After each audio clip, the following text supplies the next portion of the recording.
Russia's investigative agency indicted the suspect of the St. Petersburg blast on terrorism charges for allegedly organizing and carrying out the bombing that injured 13 people in a St. Petersburg supermarket this week. This after the agency found that the suspect, whose identity had not been disclosed, made and planted a homemade explosive device that exploded on Wednesday at a branch of the supermarket chain. Iran warned protesters with a crackdown against them as they pose one of the biggest challenges to the government and clerical leadership since the revolution in 1979. This after thousands of Iranians protested across the country against the Islamic Republic's unelected elite and the Iranian foreign policy in the region.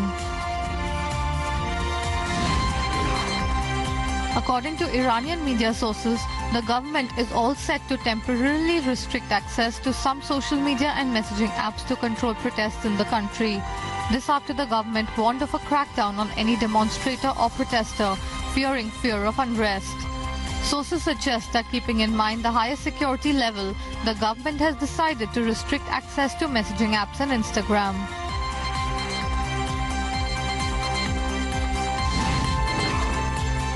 At least 6 people, including a pilot of a plane, have been reported dead after the plane crashed into the Sydney River on Sunday.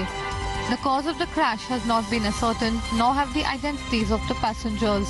The police has ordered an investigation into the accident, which took place during the busiest day of the year. Congolese security forces shot 2 men dead during protests against President Joseph's refusal to step down from office.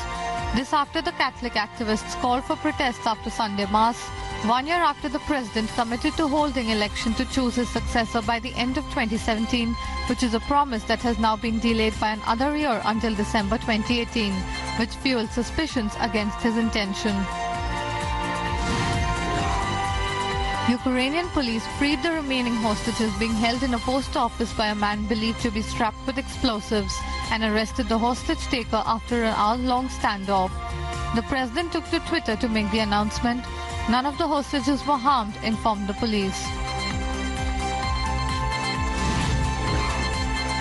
Greece dismissed anger from Turkey over its decision to grant asylum to a soldier accused of being involved in the abortive coup against President Erdogan that took place in July 2016. Turkey said that the decision by the Greek Asylum Board undermined relations between the two countries, and the soldier currently in Greece is one of the 8 who fled Turkey after the coup attempt.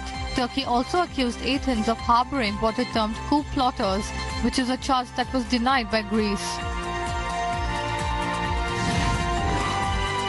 Britain may impose new taxes on tech giants such as Google and Facebook unless they do more to combat online extremism and take down material aimed at radicalizing people. UK Security Minister Ben Wallace accused tech firms of being happy to sell people's data but not give it to the government, which was being forced to spend vast sums for de-radicalization programs, surveillance and other counter-terrorism measures.